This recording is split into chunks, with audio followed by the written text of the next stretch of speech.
Bienvenidos a una presentación más de el estudio de la palabra de Dios.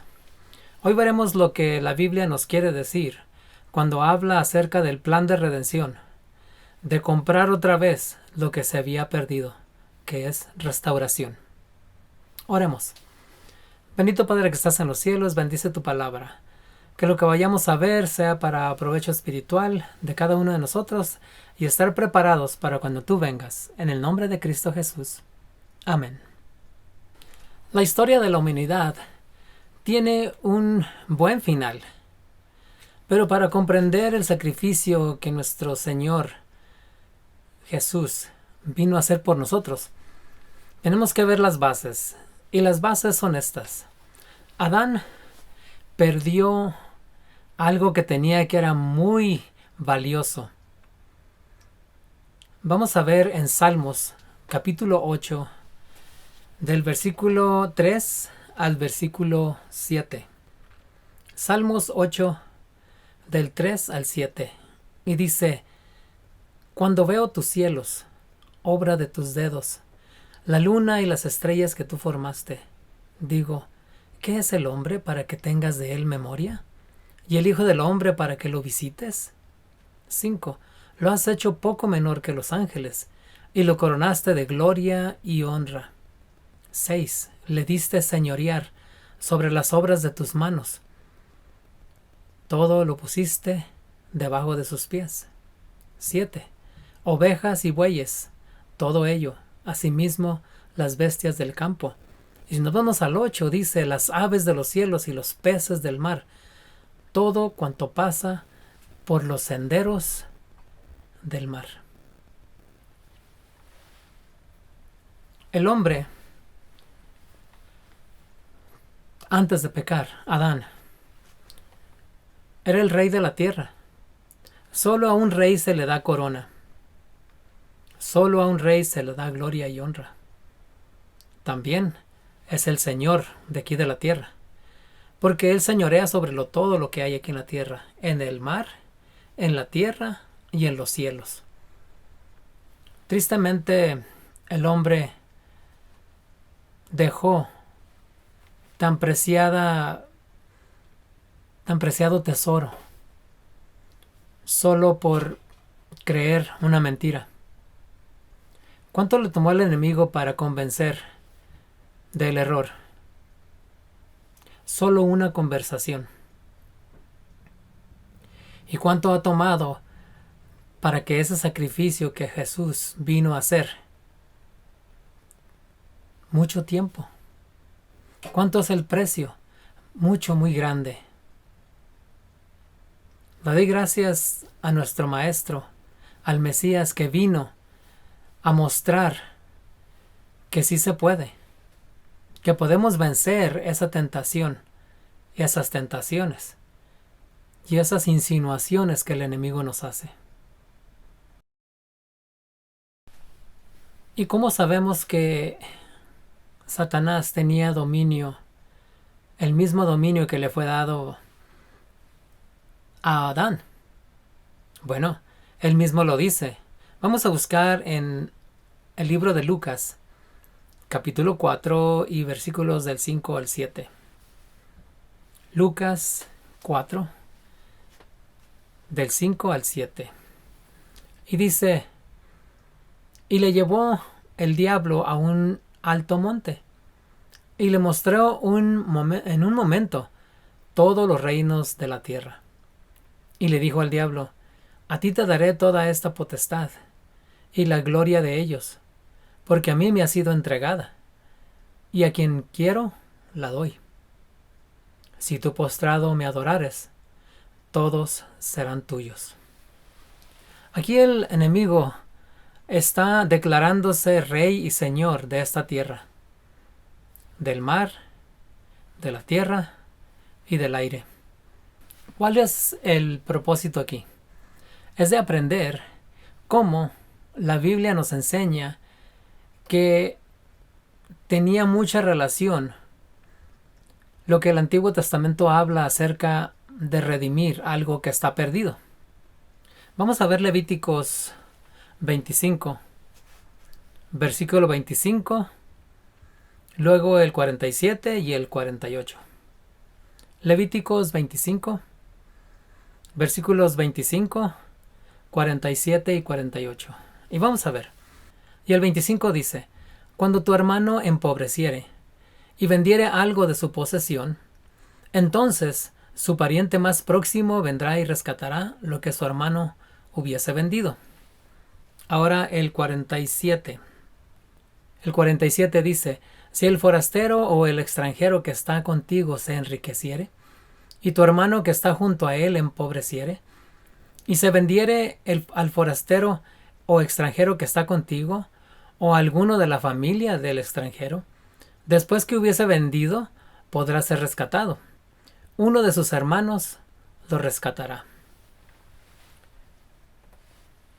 Esa es la ley de comprar algo que está vendido. El 49 dice: o su tío, o el hijo de su tío lo rescatará, o un pariente cercano de su familia lo rescatará. Así sus medios alcancen, él mismo se rescatará. En realidad sabemos que si yo me doy por esclavitud, yo nunca voy a enriquecer y nunca voy a poder rescatarme a mí mismo pagando una suma grande. Gracias a Dios, porque alguien tenía que formar parte de la familia, porque en este mundo no había nadie que podía redimir. Dice que no hay justo ni aun uno. No hay nadie que pueda hacer el trabajo de comprar otra vez mi salvación. Romanos 3, versículo 10, dice lo siguiente. Y dice, como está escrito: no hay justo, ni aun uno. El 11, no hay nadie quien entienda.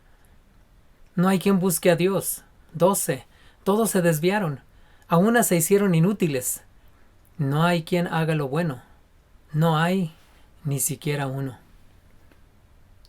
Y el 23 dice: por cuanto todos pecaron y están destituidos de la gloria de Dios. Se requería perfección. Se requería una riqueza más grande que la que nosotros pensamos tener.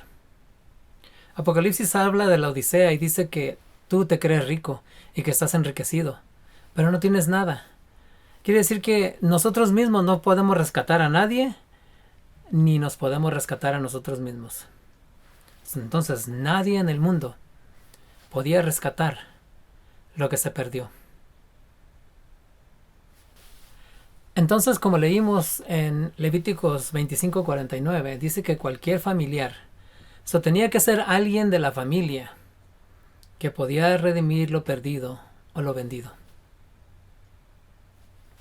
Por consiguiente, Cristo no podía, así como estaba en el cielo, no era parte de la familia terrenal. Él formaba parte de la familia celestial, el Padre y el Hijo.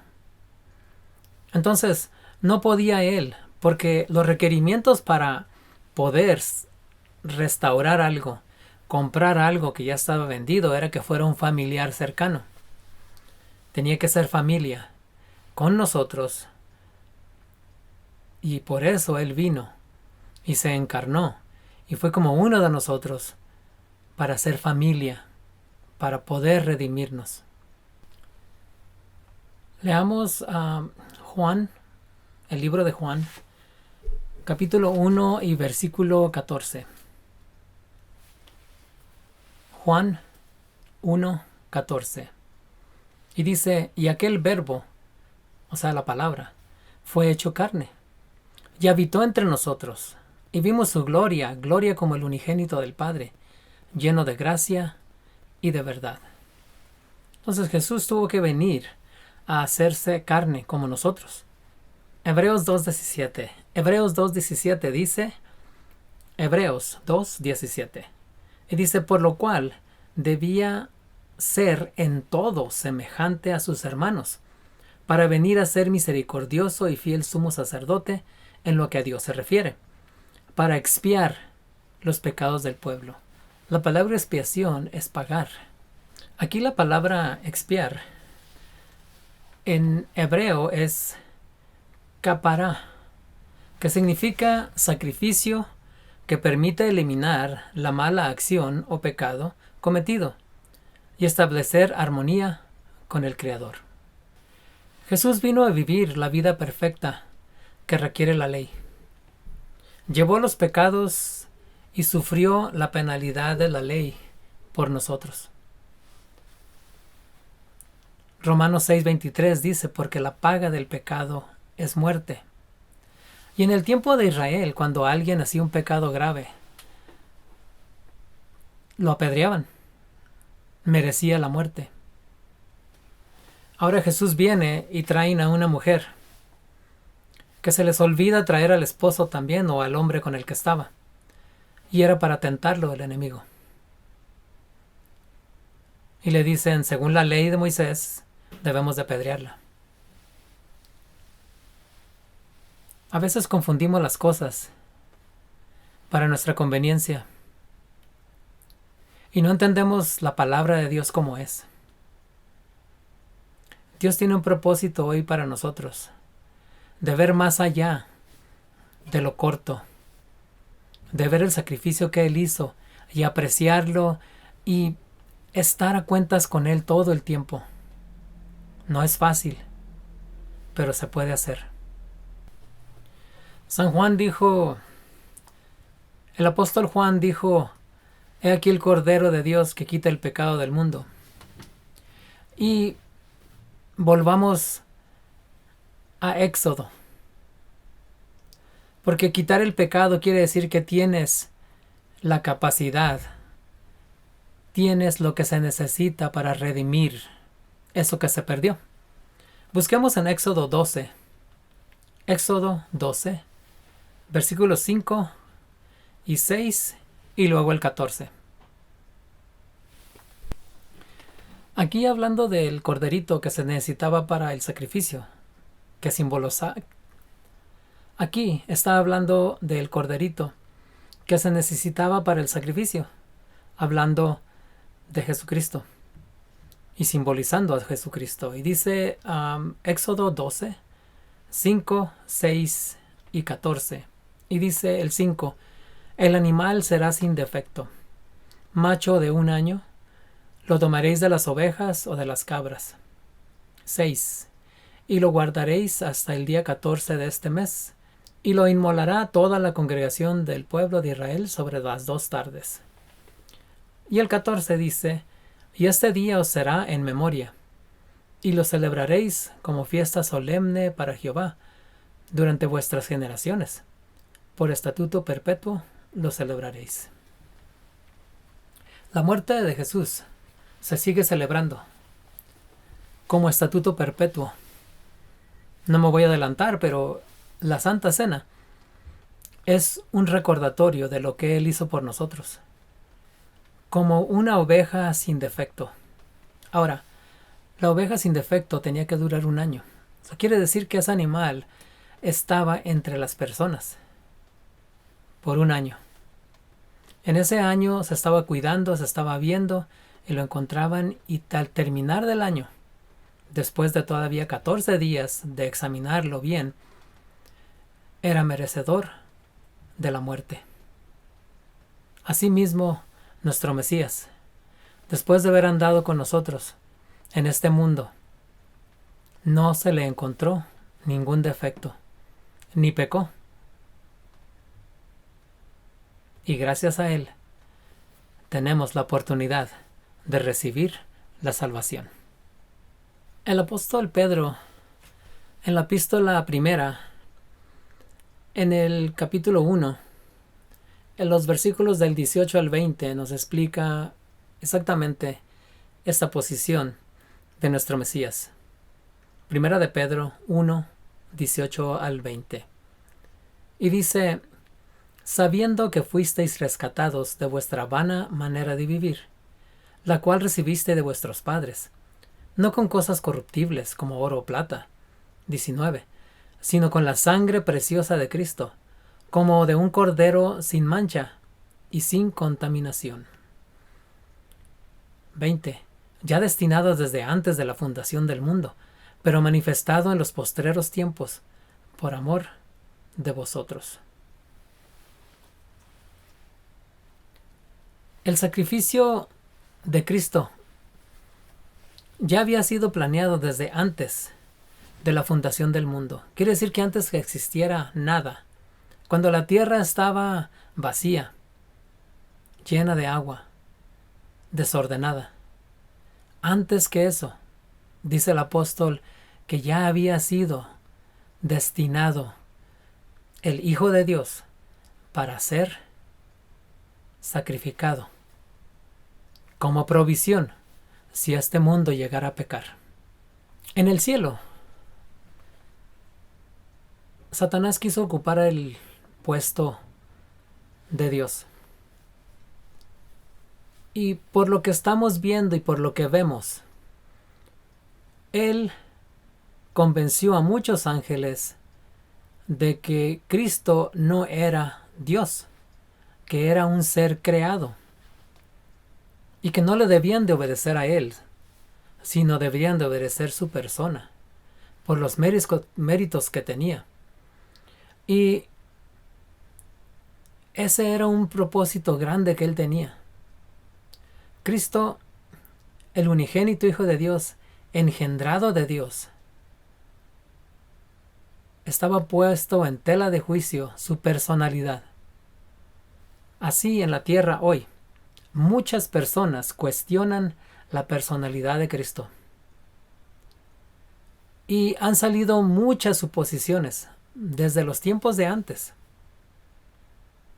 queriendo rebajar la imagen misma del Padre, la sustancia misma del Padre.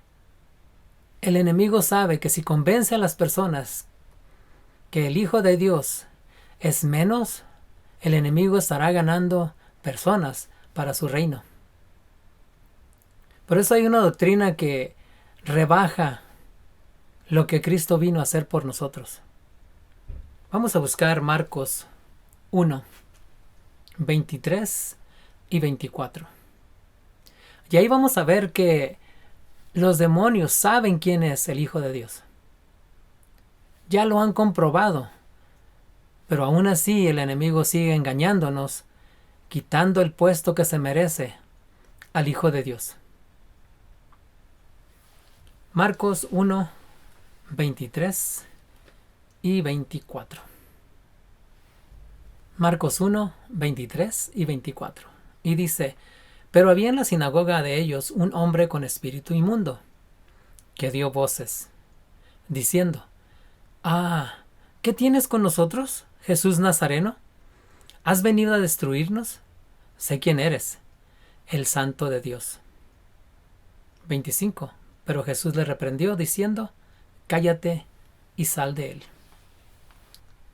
Aún los demonios saben la verdad, completamente como debe de ser. ¿Y nosotros? Dice que los demonios tiemblan cuando ven la palabra de Dios.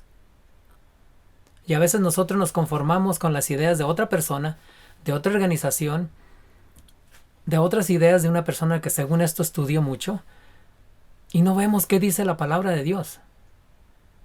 Dejemos esas cosas. El mundo se termina pronto, y nosotros todavía metidos en cosas de la gente. Muy pronto la palabra de Dios va a ser quitada, y no vamos a poder ver estas verdades, o vamos a tener que muy poco tiempo para estudiar estas verdades y volverlas a aprender. Con el paso del tiempo, la iglesia se está conformando al mundo, a sus costumbres y a todas las tradiciones que no tienen nada que ver con la palabra de Dios. Dios quiere que nosotros no dejemos de creer en su palabra, de creer en lo que dice allí y cumplirlo. Eso no es legalista. Si Dios, cada vez que tú le obedeces, te bendice y te tiene en mejor lugar, y aun cuando estás sufriendo, te está dando paz y seguridad de que las cosas van a estar bien. ¿Qué prefieres? ¿Tener esperanza o no tener ninguna? Dios quiere que nuestro ministerio en la tierra no sea como si nos vamos a quedar aquí todo el tiempo. Como si vamos a tener nuestro ministerio por largo tiempo y nunca va a venir Jesús. He oído a personas que dicen, Jesús no viene en 20, 30 años. Yo diría que eso es poner fechas. Porque dice que Él viene a la hora que no pensemos. Si estamos pensando, Él viene cuando no pensemos. Judas entregó a Jesús por varias razones. Pero la razón principal era acechar a Jesús, empujar a Jesús, motivar a Jesús para que Él tomara el reino romano. Él hasta lo vendió tratando de que Jesús se defendiera, que Jesús se enfadara de que las cosas no estaban bien y Él mismo se proclamara Rey de los judíos. Él murió por nuestros pecados. En la cruz, aunque nosotros no sepamos muy bien lo que dice la Biblia, tengo yo entendido que el enemigo le estaba diciendo cosas terribles, malas palabras, tratándolo como si fuera cualquier cosa, llevándolo, si era posible, a la desesperación. Más maltratos. Pero el Hijo dijo, mi Padre siempre está conmigo. Y en ese momento que el pecado, que es oscuridad, llenaba su corazón, llenaba todo el lugar donde estaba siendo sacrificado, no alcanzaba a ver la imagen de su Padre.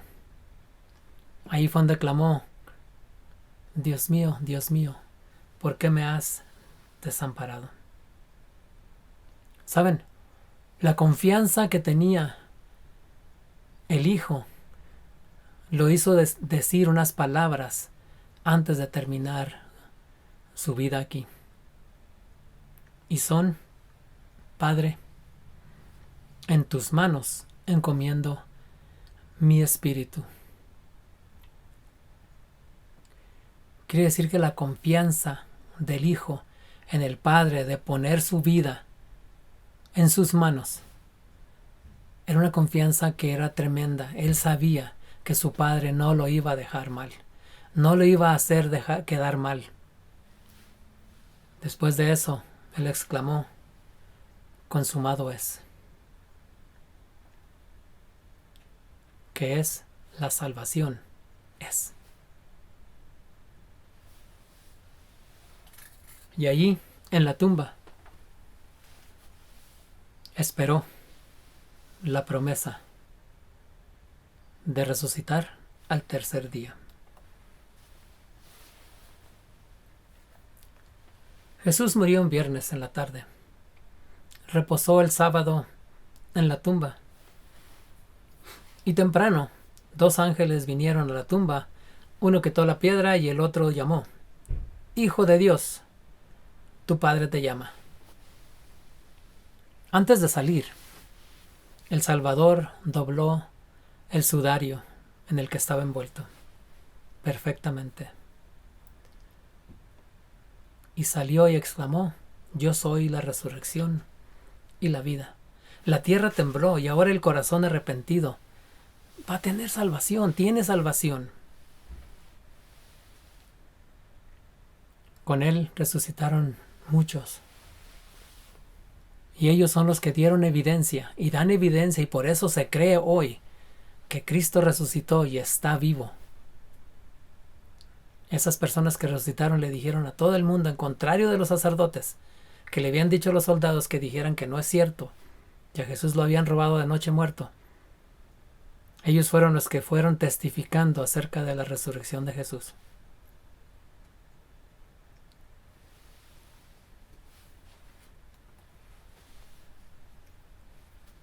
Con esto, el Salvador le dijo al enemigo, ¿sabes? Estos poquitos que me llevo son solo un ejemplo.